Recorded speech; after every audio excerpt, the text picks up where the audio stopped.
નમસ્કાર, આપ જોઈ રહ્યા છો ઇન્ડિયા ન્યૂઝ ગુજરાત। આપની સાથે હું છું જેનિશા। સમાચાર પર વિગતવાર નજર કરીએ તો ઉના અને ગીર ગઢડા પંથકના નજીક ગીર જંગલ બોર્ડર વિસ્તારમાં સીમવાડી વિસ્તાર તેમજ ગ્રામ્ય વિસ્તારોમાં અવારનવાર વન્ય પ્રાણી સિંહની રજળ જોવા મળતી હોય છે। ત્યારે થોડા દિવસ પહેલા ઉનાના ગરાડ રોડ ઉપર રાત્રિના સમયે એક સાથે 8 સિંહોનું ટોળું જોવા મળ્યું હતું કે જે વિડીયો સોશિયલ મીડિયામાં વાયરલ થઈ રહ્યો છે।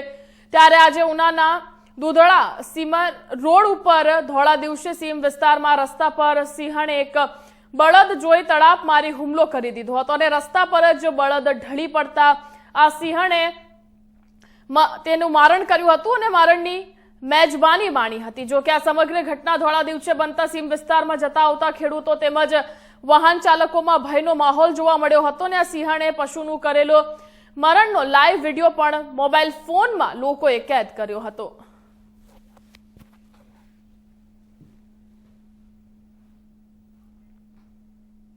તો અન્ય સમાચારમાં આગળ વધીએ તો લોકશાહીનો મહાપર્વની ઉજવણી કરવા રૂડો અવસર આંગણે આવ્યો છે। ત્યારે લોકસભા સામાન્ય ચૂંટણી 2024માં સમગ્ર વડોદરા જિલ્લામાં મહત્તમ મતદાન થાય અને કોઈ પણ મતદાર મતદાનની પવિત્ર ફરજથી વંચિત ન રહે તે માટે જિલ્લા ચૂંટણી અધિકારી માર્ગદર્શન હેઠળ જિલ્લા ચૂંટણી તંત્ર હેઠળ વિશેષ પ્રયાસો હાથ ધરવામાં આવી રહ્યા છે।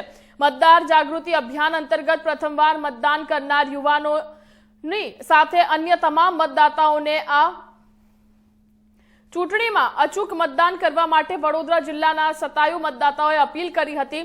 ત્યારે મતદાર જાગૃતિ અભિયાન અંતર્ગત વડોદરા જિલ્લા ગામના 101 વર્ષના મતદાર કેશુરભાઈ પ્રભુદાસ પટેલે યુવાનોને મતદાન માટેની ખાસ અપીલ કરી હતી। જી દાદા હા બરાબર। હવે છે તે હું છે તે અત્યારે તો આપણે યુનિવર્સલ ફ્રેન્ચાઇઝ એટલે સર્વાધિક મતક આપણું નવું બંધારણ 51ની આજુબાજુ ત્યારે બન્યું। તે પહેલાં ગાયકવાડી બસ છે તે ખાતેદારોને છે તે મતાધિકાર હતો ગ્રામ પંચાયતે ચૂંટાતું અને છે તે પણ મને છે તે વખતે કેમ આજે પેલું ગાયકવાડ મહારાજે જે મેટ્રિક બને ત્યારે મતાધિકાર આપે ઉંમર મેટ્રિક એટલે હું તો 59-50નો મતદાર છું, 50 પહેલાંનો મતદાર છું અને હવે તો એટલે મારો હિસાબ મળું તમને તો આ દેશના જે તે 1 લાખ મતદારોના ક્રમમાં હું આવી જવું એવો છું અત્યારે। 2,18,000 કે એવા છે અત્યારે, પણ તે બધા 1933થી આપણે એટલે આપણા છે તે બધી ઘર મળ્યો પણ આપણે 100 વર્ષનો જે માણસ થાય એ છે તે 1923-24માં જન્મેલો હોય અને 23-24 જન્મેલો હોય અને હું છે તે એક બાજુ છે તે ઉંમરલાયક થયો અને હું છે મેટ્રિક પાસે મતાધિકાર એટલે હું છે તે જૂના મતદારોમાં પકડે અને એવા મતદારો મહેસાણા જિલ્લામાં મળે કારણ કે ગાયકવાડી મહારાજનું રાજ હતું અને મત આપવો એ આપણી ફરજ છે। ઘણા એમ કહે કે આપણે એક મતની શું જરૂર, એક આંગળી પર પૂરતું મતાધિકાર છે। આપણે એન્ટી રાબરાવ વખતે હું તો VPC પ્રાઇમ મિનિસ્ટર થયા અને પહેલાં ત્યાંના આંધ્રવાળાને કેસી બાલયોગીને સ્પીકર બનાવવાના હતા એટલે છે તે ટાઈમે આવી ગયો ને તો ઉઈ જતું તો એક મત હારું। હા તો તાપી જિલ્લાના છેવાડે આવેલા તાલુકામાં આયોજિત પાટી માતાનો લોકમેળોમાં તાપી જિલ્લા પોલીસ ટ્રાફિક અવેરનેસ પ્રોગ્રામનું આયોજન કરીને ટ્રાફિક પ્રત્યે લોકજાગૃતિ ફેલાવી હતી। તો તાપી જિલ્લાના કુકરમુંડા વિસ્તારમાં લોકમેળામાં તાપી પોલીસ દ્વારા ટ્રાફિક જાગૃતિ તથા સાયબર ક્રાઇમ અંગે લોકોમાં જાગૃતિ ફેલાય તે માટે સ્ટોલ રાખવામાં આવ્યા હતા કે જેમાં લોક જાગૃતિ માટે બેનર તથા ટેલિવિઝન સ્ક્રીન પર અવેરનેસ પ્રોગ્રામ બતાવવામાં આવ્યા હતા અને સાથે જ આ અંગેના પેમ્પલેટ પણ વહેંચવામાં આવ્યા હતા।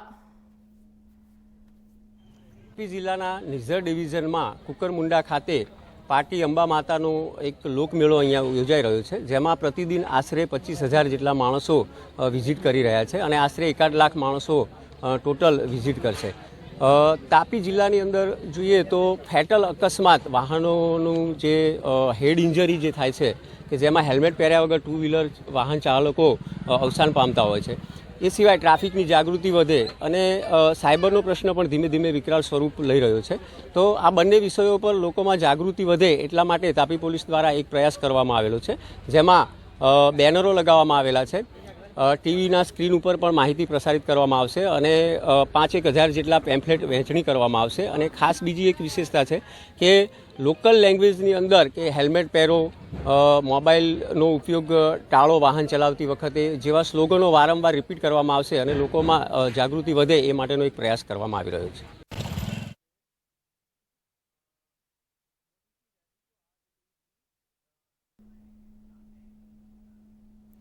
તો વૈશ્વિક શેર બજારના સથવારે તેમજ સ્થાનીય સ્તરે પોઝિટિવ ત્રિમાસિક પરિણામોની અપેક્ષાઓ આજે સેન્સેક્સ અને નિફ્ટી સતત બીજા દિવસે સુધારા સાથે બંધ રહ્યા હતા. તો સાથે જ સેન્સેક્સ 560.29 સુધારા સાથે 73,648.62 અને નિફ્ટી 131.15 ના સુધારા સાથે 22,278.15 પર બંધ રહ્યો હતો અને સાથે જ રોકાણકારોની મૂડી આજે 4.4 લાખ કરોડ વધી હતી. તો ઉલ્લેખનીય છે કે જીઓપોલિટિકલ ક્રાઇસિસ અને ફંડ હોકીસ વલણના નિવેદનના પગલે સેન્સેક્સ અને નિફ્ટી અગાઉ સળંગ 4 ટ્રેડિંગ સેશનમાં ઘટ્યા હતા.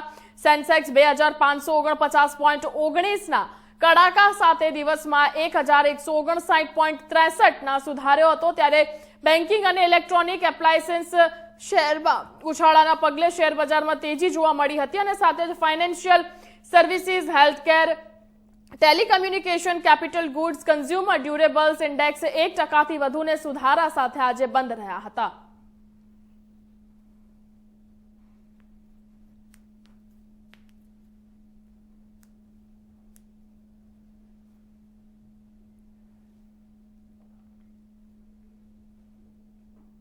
અન્ય સમાચારોની વાત કરીએ તો દિલ્હીના મુખ્યમંત્રી અરવિંદ કેજરીવાલ ડાયાબિટીસની બીમારી અને ઇન્સ્યુલિન મામલે આમ આદમી પાર્ટી અને ભાજપ વચ્ચે જોરદાર શબ્દ યુદ્ધ ચાલી રહ્યું છે. ત્યારે મુખ્યમંત્રી કેજરીવાલે તિહાડ જેલના સુપ્રિન્ટેન્ડન્ટને પત્ર લખીને જેલ તંત્ર પર આક્ષેપ કર્યો છે કે તિહાડ પ્રશાસન ખોટું બોલી રહી છે, મને ઇન્સ્યુલિન આપતી નથી. કેજરીવાલે કહ્યું કે મેં સમાચાર પત્રોમાં તિહાડ તંત્રનું નિવેદન વાંચ્યું છે કે જે વાંચીને મને દુઃખ થયું છે. તિહાડના બંને નિવેદનો ખોટા છે. હું રોજ ઇન્સ્યુલિન માંગી રહ્યો છું. મેં ગ્લુકોમીટરની રીડિંગ બતાવી અને કહ્યું કે દિવસમાં મારું 3 વાર શુગર હાઈ પર જઈ રહ્યું છે. શુગર 250 થી 320 વચ્ચે પહોંચી જાય છે. એમ્સના ડોક્ટર એવું ક્યારેય કહ્યું નહોતું કે ચિંતા કરવા જેવી કોઈ વાત નથી. ડોક્ટરે કહ્યું છે કે તેઓ ડેટા અને હિસ્ટ્રી જોઈને કહેશે. તિહાડનું તંત્ર રાજકીય દબાણમાં આવીને ખોટું બોલી રહ્યું છે. તો બીજી તરફ દિલ્હીના પીડબ્લ્યુડીના મંત્રી આતિશીએ આજે મીડિયા સમક્ષ પ્રેસ કોન્ફરન્સ કરી હતી કે તેમણે દિલ્હી લીકર પોલિસી કેસ સંબંધિત મની લોન્ડરિંગ કેસની તપાસ કરી રહેલી ઈડીની કાર્યવાહી સામે આજે સવાલ ઉઠાવ્યા હતા. તેમણે કહ્યું કે કેજરીવાલે રાઉઝ એવેન્યુ કોર્ટમાં અરજી કરી હતી. અરજીમાં તેમણે કહ્યું કે તેઓ પોતાના શુગર સ્પેશિયાલિસ્ટ ડોક્ટર સાથે વાતચીત કરીને ફરી ઇન્સ્યુલિન લેવા ઈચ્છે છે. ઈડી અને જેલ વહીવટતંત્રે કેજરીવાલની અરજીનો કોર્ટમાં વિરોધ કર્યો છે.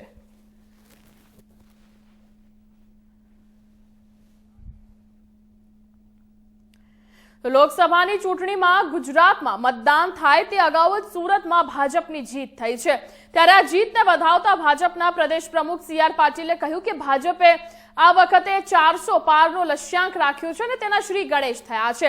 આ જીત અમે PM મોદીને અર્પણ કરીએ છીએ. બીજી તરફ વિજયી થયેલા મુકેશ દલાલે કહ્યું કે અમે લોકો અને વડાપ્રધાનની સાથે તમામ કાર્યકરોનો પણ આભાર માનીએ છીએ. ભાજપના ઉમેદવાર મુકેશ દલાલ બિનહરીફ થવા પર ભાજપના પ્રદેશ પ્રમુખ CR પાટીલે શુભેચ્છા આપીને કહ્યું કે વડાપ્રધાન નરેન્દ્ર મોદીને આ જીત અમે અર્પણ કરીએ છીએ.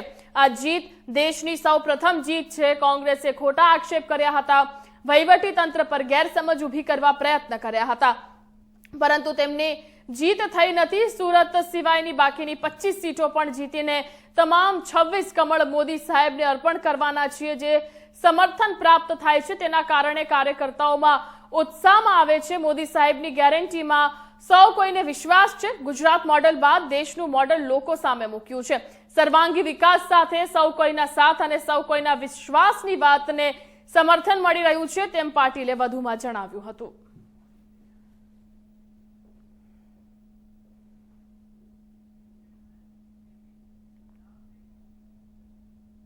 તો લોકસભા ચૂંટણીમાં આજે ફોર્મ પરત ખેંચવાના દિવસે જ ભાજપને પહેલી જીત મળી ગઈ છે। ભારે રાજકીય ઉથલપાથલ બાદ સુરત બેઠક પર કમળ ખીલ્યું છે।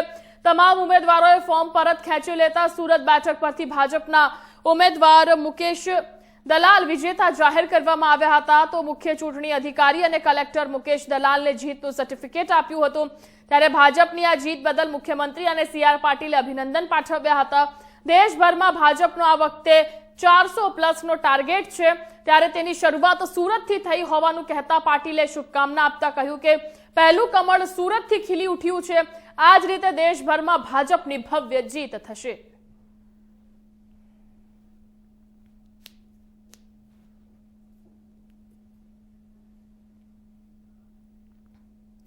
લોકસભા સામાન્ય ચૂંટણીનો ધમધમાટ શરૂ થઈ ચૂક્યો છે અને રાજકીય પક્ષો પણ વિવિધ રીતે પ્રચાર કરી રહ્યા છે। ત્યારે કચ્છ લોકસભા બેઠકના ભાજપના ઉમેદવાર વિનોદ ચાવડાના સમર્થનમાં આજે ગુજરાત રાજ્યના મુખ્યપ્રધાન ભૂપેન્દ્ર પટેલ કચ્છની મુલાકાતે આવ્યા હતા।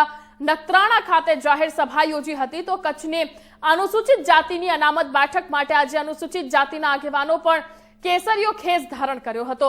મુખ્યપ્રધાન ભૂપેન્દ્ર પટેલે આજે કચ્છ લોકસભા બેઠકના ભાજપના ઉમેદવાર વિનોદ ચાવડાના પ્રચાર પ્રસારના ભાગરૂપે કચ્છ પહોંચ્યા હતા। ગુજરાત રાજ્યના સન્માનીય મુખ્યમંત્રી શ્રી ભૂપેન્દ્રભાઈ પટેલ સાહેબ આજે કચ્છની અંદર જ્યારે પધાર્યા છે, સૌ પ્રથમ એમણે માતાના મઢમાં આશાપુરાના દર્શન કરીને પ્રચારની શરૂઆત કરી છે। ત્યારબાદ અબડાસા વિધાનસભાના આજે લોકસભાની ચૂંટણીના કાર્યાલયનું પણ આજે ઉદ્ઘાટન કર્યું હતું અને મોટી સંખ્યામાં અબડાસા વિધાનસભાના સૌ મતદારો કાર્યકર્તાઓ ઉપસ્થિત રહ્યા હતા। અને જે પ્રકારે આપણે જોઈ રહ્યા છીએ કે અબડાસા વિધાનસભાની અંદર પણ જે પ્રમાણે ધારાસભ્ય શ્રી પ્રદ્યુમનસિંહજી જાડેજાએ અનેક વિકાસના કામોનું વર્ણન કર્યું। અહીંયા અનેક રોડ રસ્તા, આપણા યાત્રાધામ, અહીંયા ઉદ્યોગો, અહીંયા મા નર્મદાના પાણી વધારાના પાણી ખેડૂતો માટે આવી છેલ્લા સવા વર્ષની અંદર 2022 પછી પ્રદ્યુમનસિંહજી આ વિસ્તારના ધારાસભ્ય બન્યા અને તેમણે જે વિકાસના કામો આ વિસ્તારમાં કરાવ્યા છે જેની વાત પણ તેમણે કરી હતી। આવનાર સમયની અંદર સૌ સાથે મળી કરીને અબડાસાના વધુ વિકાસ માટે પણ અમે સૌ સક્રિય બનશું। તમારા માધ્યમથી હું સૌને ફરી એકવાર અબડાસાના મતદારોને વિનંતી કરું છું કે 7 મેના કમળના બટનને દબાવીને આપ મતદાન કરો, મને મતદાન કરો, મોદી સાહેબના હાથ મજબૂત કરો એવી અપીલ પણ કરું છું। આજે અનેક કોંગ્રેસના અને દલિત અધિકાર મંચના અન્ય સૌ આગેવાનો ભારતીય જનતા પાર્ટીમાં જોડાણા। આદરણીય શ્રી નરેશભાઈ મહેશ્વરી, પૂર્વ જિલ્લા પંચાયતના સભ્ય નારણભાઈ અને અનેક કાર્યકર્તાઓ ભારતીય જનતા પાર્ટીમાં જોડાણા છે। જે પ્રમાણે આપણે જોઈ રહ્યા છીએ કે છેલ્લા 10 વર્ષની અંદર દેશમાં નરેન્દ્ર મોદી સાહેબના નેતૃત્વમાં જ્યારે અનેક વિકાસના કાર્યો, જન ઉપયોગી યોજનાઓ લોકો સુધી પહોંચી છે અને લોકોને પણ આજે વિશ્વાસ જ્યારે બેઠો છે ત્યારે અન્ય પાર્ટીના લોકો પણ અમારા ભારતીય જનતા પાર્ટીમાં મોદી સાહેબના કામને લઈ કરીને આજે જોડાઈ રહ્યા છે। એમનો હું આવકાર। તો બારડોલી લોકસભા બેઠક પરના ઉમેદવારોનું ચિત્ર સ્પષ્ટ થયું છે। આ ફરી બારડોલી બેઠક પર હવે 3 પક્ષો ચૂંટણી લડશે કે જેમાં ભાજપ, કોંગ્રેસ સહિત બહુજન સમાજ પાર્ટીના ઉમેદવાર ચૂંટણી મેદાને ઉતાર્યા છે અને બારડોલી બેઠક પર આ ફેરી ભાજપ કોંગ્રેસ વચ્ચે સીધો ચૂંટણી જંગ જોવા મળશે। તો લોકસભાની ચૂંટણીને લઈને રાજ્યની 26 બેઠકો પર આજે તમામ ઉમેદવારોનું ચિત્ર સ્પષ્ટ થયું।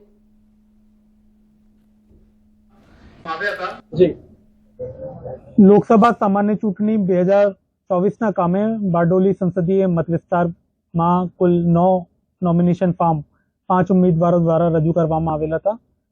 સ્ક્રુટની દરમિયાન 2 નોમિનેશન ફોર્મ રિજેક્ટ કરવામાં આવેલા, એટલે 3 ઉમેદવારના 7 નોમિનેશન ફોર્મ આપને પાસે રહેલા। આજે વિડ્રોલની આખરી તારીખ હોય, કોઈ પણ ઉમેદવાર દ્વારા જે નોમિનેશન પેપર પરત ખેંચવામાં આવેલ નથી, એટલે કુલ 3 ઉમેદવારોને હરીફ ઉમેદવાર તરીકે જાહેર કરવામાં આવેલ છે। એમાં ચૌધરી સિદ્ધાર્થ અમરસિંહ જે ઇન્ડિયન નેશનલ કોંગ્રેસના, અરબુભાઈ નાગરભાઈ વસાવા જે ભારતીય જનતા પાર્ટીના અને રેખાબેન હરસિંહભાઈ ચૌધરી બહુજન સમાજ પાર્ટીના કુલ 3 ઉમેદવાર હરીફ ઉમેદવાર તરીકે જાહેર થયા અને જે ચૂંટણી છે એ 7મી મહિના રોજ યોજાશે। જે સક્ષમ જે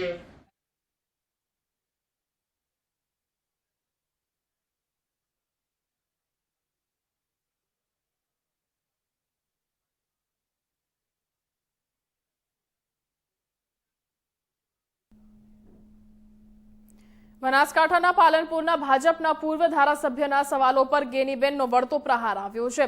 પૂર્વ ધારાસભ્ય રેખાબેને ઉઠાવેલા સવાલોના જવાબ આપતા ગેનીબેને જણાવ્યું હતું કે કોઈ સ્ત્રી કોઈની સામે આક્ષેપ કરે તો મર્યાદામાં રહેવું જોઈએ। તમે ચૂંટણી લડ્યા છો તો ત્યારે મારા સમાજે તમારા માટે બટન દબાવ્યા હશે। તમે ધારાસભ્ય હતા ત્યારે કોઈ દારૂના અડ્ડા પર રેડ કરી છે, તમે પદ પર હતા ત્યારે કેટલી જવાબદારી નિભાવી, તેવા સવાલો તેમણે કર્યા હતા। તો ગેનીબેને જણાવ્યું કે માજી ધારાસભ્ય રેખાબેન ખાણેસા આક્ષેપ કરતા હતા કે ગેનીબેને દારૂના અડ્ડાવાળાના હપ્તા લઈને સંપત્તિ વસાવી છે, ત્યારે મારે એમને કહેવું છે કે તમે ધારાસભ્ય તરીકે બેઠા હતા ત્યારે કોઈ પણ સ્ત્રી કોઈની સામે આક્ષેપ કરે તો મર્યાદામાં રહેવું જોઈએ, સાથે એવી વસ્તુ કહી હતી। હું રેખાબેન ખાણેસા, પૂર્વ ધારાસભ્ય પાલનપુર। મારે ગેનીબેનને પૂછવું છે કે ગેનીબેને 4 વખત એફિડેવિટ શા માટે કરાવવી પડી?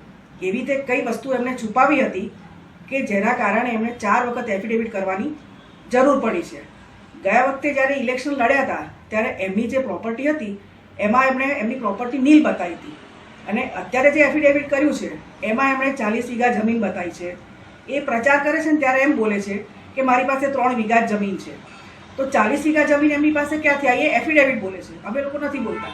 એમની પાસે ભાભરની અંદર 3 બંગલા છે, 2 ગાડીઓ છે, અને સોના ચાંદી તો એમણે કિલોની અંદર બતાવી છે। તો આ બધી વસ્તુ એમની પાસે અત્યારે ક્યાંથી આવી? એવી કોઈ એમના ફેક્ટરી કે કોઈ કારખાના કે એવું કશું ચાલતું નથી, કે એમનો કોઈ બિઝનેસ નથી મોટો કે જેના કારણે આટલી બધી પ્રોપર્ટી એ પોતે વસાવી શકે છે।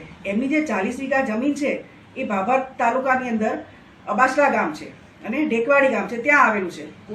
તાલુકો દિયોદર છે, એમાં કોતરવાડા ગામ છે, ત્યાં બી એમની જમીન આવેલી છે। પાટણ જિલ્લાની અંદર સાતરપુર તાલુકાની અંદર ગાઢવા ગામ છે, ત્યાં બી એમની જમીન આવેલી છે। સુઈગામ તાલુકાની અંદર મોરવાડામાં બી એમની જમીન આવી છે। આ બધું અમે અમારા મનથી નથી બોલતા, પણ એમણે પોતે એફિડેવિટની અંદર બતાવેલું છે એમ। ગેનીબેન દર વખતે એમ કહે છે કે પોતાના ભાષણમાં બી એવું કહે છે કે હું એક ગરીબ ઘરની બેન છું। તો ગરીબ હોય તો આટલું બધું તેમની પાસે ના હોય। એવું કહે છે કે હું એક ઝૂંપડામાં રહેતી હતી પહેલાં, તો અત્યારે એમની પાસે 3 બંગલા છે, સોના ચાંદી, આ બધું એમની પાસે ક્યાંથી આવું? એ અમે લોકો નથી કહેતા, પણ વાવની પ્રજા કહે છે। વાવની પ્રજા તો એવું બી કહે છે કે એમની દારૂના ધંધામાંથી જે હપ્તા આવતા હતા એમાંથી આ બધી પ્રોપર્ટી એમણે વસાવી છે। હમણાં એક વિડીયો બી આપણે જોઈએ છે કે વાયરલ થયો છે કે ભાભરમાં કોન્સ્ટેબલ હતા, એમની પાસે હપ્તા માંગવાના કારણે એમણે આત્મહત્યા કરી હતી। તો આટલું બધું લોકોને, પ્રજાને ગુમરાહ શા માટે કરે છે ગેનીબેન?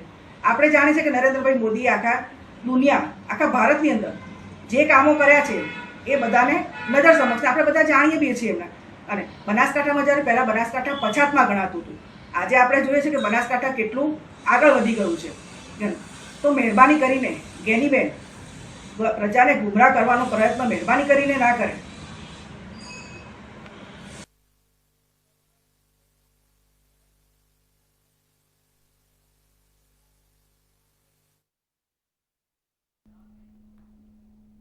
તો બનાસકાંઠા જિલ્લામાં વસવાટ કરતા 16 ગામ લેઉવા પટેલ સમાજના 26મા સમૂહ લગ્ન યોજાયા હતા કે જેમાં 22 નવ દંપતી પ્રભુતામાં પગલાં માંડ્યા હતા। સમૂહ લગ્નમાં પ્રભુતામાં પગલાં માંડનાર તમામ નવ દંપતીને પાલનપુરના ધારાસભ્ય અનિકેત ઠાકર ઉપસ્થિત રહીને આશીર્વાદ પાઠવ્યા હતા।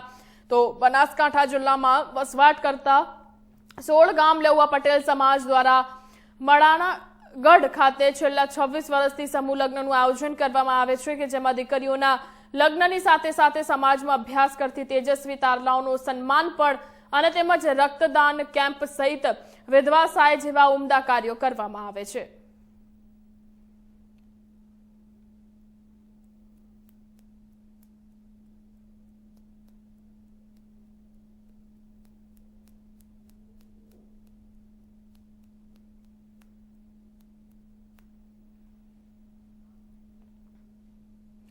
મનસુખ માંડવિયાએ પોરબંદર સાયકલિંગ ક્લબ દ્વારા વિશ્વ પૃથ્વી દિવસ યોજાયેલી સાયકલ રેલીમાં ભાગ લીધો હતો।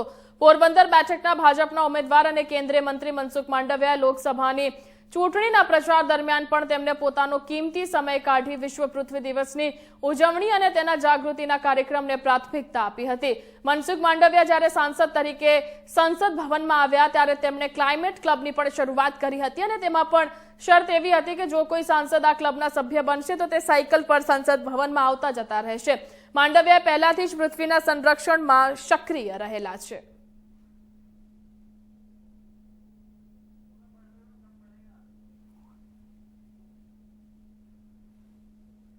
વિશ્વ અર્થ દિવસ નિમિત્તે અમે પોરબંદર વાસીઓ દ્વારા બનાવવામાં આવેલી સાયકલ ક્લબ સાથે સાયકલિંગ કરીને સમાજને અને પૃથ્વીવાસીઓને સંદેશો આપવાનો પ્રયાસ કર્યો છે કે પૃથ્વીને બચાવવી એ આપણી સૌની જવાબદારી છે. સાયકલિંગથી 3 સંદેશ જાય છે. એક, સાયકલિંગ એ સ્વાસ્થ્ય માટે ઉત્તમ છે, બેસ્ટ એક્સરસાઇઝ થઈ શકે છે. બીજું, સાયકલિંગથી પોલ્યુશનનું સોલ્યુશન થાય છે. ત્રીજું, ફ્યુઅલ આપણે બચાવી શકીએ છીએ, તેથી દેશનું ઉડિયામણ પણ બચી શકે છે. એટલા માટે આજે વિશ્વ પૃથ્વી દિવસ નિમિત્તે મારો સંદેશ છે કે આપણે પૃથ્વી માતાને પોલ્યુશનથી બચાવીએ અને પોલ્યુશનથી બચાવવા માટેનો એક ઉપાય છે આપણે સ્વયં શિસ્તનું પાલન કરીએ. સ્વયં શિસ્ત પાલન કરવા માટે આપણે આપણા જીવનમાં પોલ્યુટેડ વસ્તુનો ઓછામાં ઓછો ઉપયોગ કરીએ, યાને કે પ્લાસ્ટિકનો ઓછામાં ઓછો ઉપયોગ કરીએ. આપણે નજીકનું ડેસ્ટિનેશન હોય અને સંભવ હોય તો સાયકલનો ઉપયોગ કરવાની કોશિશ કરીએ. આપણે કેમિકલ્સનો ઉપયોગ આપણા જીવનમાં ઓછામાં ઓછો કરીએ તો મને એવું લાગે છે કે વર્તમાનમાં પૃથ્વી પરની સમસ્યા ગ્લોબલ વોર્મિંગ એની સાઈડ ઇફેક્ટથી આપણે બચી શકીએ. આજે વિશ્વ પૃથ્વી દિવસ નિમિત્તે સૌ દેશવાસીઓને મારી હાર્દિક શુભકામના. માંગરોળ દરિયામાં સમુદ્ર વચ્ચે મતદાન જાગૃતિ માટે કાર્યક્રમ યોજાયો હતો કે જેમાં મુખ્ય ચૂંટણી અધિકારી ફિશિંગ બોટ પર લોકશાહી મજબૂત બનાવવા માટે મતદાન કરવાની લોકોને અપીલ કરી હતી. તો મતદારોએ મતદાન અવશ્ય કરીશુંના પણ શપથ લીધા હતા. તો આ સમયે ડીડીઓ ઉપરાંત અન્ય અધિકારીઓ પણ આ કાર્યક્રમમાં જોડાયા હતા. લોકસભા ચૂંટણી 2024માં ગુજરાતમાં 7 મેના દિવસે મતદાન થવાનું છે અને એ મતદાનમાં જૂનાગઢ જિલ્લામાંથી વધુમાં વધુ લોકો આ મતદાનના દિવસે બહાર આવે અને મતદાન કરે એની જાગૃતિના ભાગરૂપે આજે અમે માંગરોળ બંદર ખાતે જે માછીમાર ભાઈઓ અને બહેનો છે એમના સાથ સહકારથી બોટ ઉપર જઈ અને દરિયામાં અમે ગયા અને માછીમાર કમ્યુનિટીમાં અને આસપાસના લોકોમાં મતદાન માટેની જાગૃતિ આવે એનો એક કાર્યક્રમ આયોજિત કર્યો હતો. ખૂબ મોટી સંખ્યામાં આમાં સ્થાનિક લોકો પણ અમારી સાથે જોડાયા હતા. અમે તમામને વિનંતી કરી છે કે મતદાનના દિવસે પોતાના જે બિઝી શેડ્યુલમાંથી 10 થી 15 મિનિટનો ટાઈમ કાઢી અને દિવસે મતદાન કરે. ભાઈઓ તો મતદાન કરે પણ સાથે સાથે પોતાના ઘરમાં જે બહેનો છે એમને પણ મતદાન કરવા માટે પ્રોત્સાહિત કરે એવી ખાસ અપીલ કરી છે, જેથી લોકશાહીના પર્વમાં વધુમાં વધુ લોકોની ભાગીદારી થઈ અને લોકશાહી મજબૂત બને એવા આ પ્રયાસો અમે હાથ ધર્યા છે. લોકસભાની ચૂંટણીને પાલનપુર શહેરમાં ફૂટ પેટ્રોલિંગ યોજવામાં આવ્યું હતું કે જેમાં પોલીસ દ્વારા જુદા જુદા વિસ્તારોનું નિરીક્ષણ કરવામાં આવ્યું હતું. બનાસકાંઠામાં લોકસભાની ચૂંટણીને લઈને તંત્ર દ્વારા તમામ તૈયારીઓને આખરી ઓપ આપવામાં આવી રહ્યો છે, ત્યારે કાયદો અને વ્યવસ્થા જળવાઈ રહે તે માટે બનાસકાંઠા પોલીસ પણ એલર્ટ બની ગઈ છે. ત્યારે પાલનપુર પશ્ચિમમાં પોલીસ મથકના પોલીસ દ્વારા ફૂટ પેટ્રોલિંગ કરીને જુદા જુદા વિસ્તારોનું નિરીક્ષણ કરવામાં આવ્યું હતું. આગામી લોકસભા ચૂંટણી અન્વયે પાલનપુર સિટી પશ્ચિમ પોલીસ સ્ટેશનના પોલીસ સ્ટાફ તથા બીએસએફની સાથે પશ્ચિમ પોલીસ સ્ટેશન વિસ્તારમાં ફ્લેગ માર્ચનું આયોજન કરવામાં આવ્યું હતું આજે. અને આશરે પશ્ચિમ પોલીસ સ્ટેશન વિસ્તારના 10 કિલોમીટર એરિયામાં ચાલીને ફૂટ પેટ્રોલિંગ કરવામાં આવ્યું છે. Aroma circle, Abu highway, cosy વિસ્તાર, નવા બસ સ્પોટ વિસ્તાર વગેરે વિસ્તારોમાં ફ્લેગ માર્ચ યોજવામાં આજરોજ આવેલ હતું. રક્ષામંત્રી રાજનાથ સિંહે પશ્ચિમ બંગાળના દાર્જિલિંગમાં એક રેલીને સંબોધિત કરતા ભારતના વધતા કદ વિશે વાત કરી હતી. સાથે જ સંરક્ષણ મંત્રીએ કહ્યું કે ભારતમાં થઈ રહેલા વિકાસને જોઈને પાકિસ્તાન અધિકૃત કાશ્મીર એટલે કે પીઓકેના લોકો ખુદ ભારત સાથે રહેવાની માંગ કરશે। રવિવારે પશ્ચિમ બંગાળના દાર્જિલિંગમાં એક રેલીને સંબોધતા રક્ષામંત્રી કહ્યું કે ચિંતા ન કરો, પીઓકે આપણું હતું અને આપણું રહેશે। સાથે જ કહ્યું કે ભારતની તાકાત વધી રહી છે, ભારતની પ્રતિષ્ઠા સમગ્ર વિશ્વમાં વધી રહી છે અને આપણી અર્થવ્યવસ્થા ઝડપથી વધી રહી છે। હવે પીઓકેમાં રહેલા આપણા ભાઈઓ પણ બહેનો પોતે ભારત સાથે આવવાની માંગ કરશે। દાર્જિલિંગ પશ્ચિમમાં એક જાહેર સભાને સંબોધતા બંગાળમાં રાજનાથ સિંહે કહ્યું કે જો તમે કોઈ પણ રાજ્યનો વિકાસ કરવા માંગતા હો તો પશ્ચિમ બંગાળમાં કાયદો અને વ્યવસ્થાની સ્થિતિ સુધારવી જોઈએ।